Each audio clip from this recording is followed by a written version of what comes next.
Sir medical కాలేజీల విషయంలో కూడా మీరు వచ్చి 100 డేస్ కూడా కంప్లీట్ కాలేదు.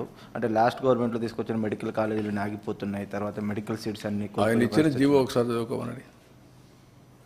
ఆయన ఒక జీవో ఇచ్చాడు, ఆయన ముఖాన్ని తగిలిస్తా రాష్ట్రాన్ని తిప్పేదానికి.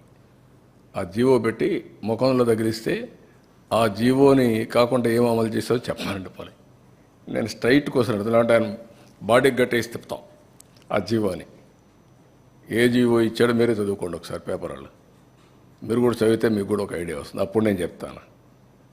ఇలాంటి నేరస్తులకి నేను చెప్పేది ఏంటంటే, బాబాయిని చంపి నారాసుర రక్త చరిత్ర పెట్టేసి తప్పించుకోవాలని ప్రయత్నం చేస్తే అన్నిటిని జరగవు. ఎన్ని తప్పుడు పనులన్నీ చేసి వేరే వాళ్ళ మీద దోసేయాలనుకుంటే జరగవు. ఆ రోజులు అయిపోయినాయి.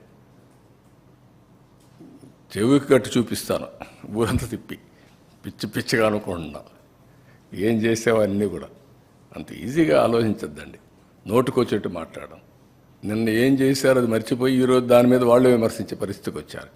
ఆ జీవో ఒకసారి చదవ, నేను చెప్పను. చెప్తే మీకు రహస్యం పోతుంది, సీక్రెట్ పోతుంది. You read that. What issued the GO in private colleges, you read that, then మాట్లాడదాం. పబ్లిక్లోకి పర్టికులర్గా ప్రభుత్వం మీద ఒక నెగిటివ్ ప్రచారం నేను కాదా, నువ్వు చదువయా చదువు. నేనని కదా సార్, అంటే ప్రభుత్వం పైన మీరు కష్టకాలంలో క్రైసిస్ నుంచి నేనేమంటానంటే, అంత ఇరిటేట్ అయిపోవాల్సిన పనిలే వీళ్ళ గురించి. ఇరిటేట్ అయిపోతే వచ్చేది కూడా ఏం లేదు. వీళ్ళు చెల్లని కాసులు ఇవే చేస్తారు. నేరస్తులు ఏమంటారు, ఇదే చేస్తూ ఉంటారు.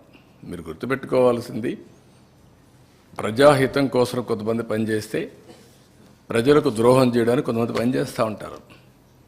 ఇప్పుడు కాదు, కలియుగంలో కాదు, త్రేతాయుగంలో కూడా చూసాం, ద్వాపరయుగంలో కూడా చూసాం.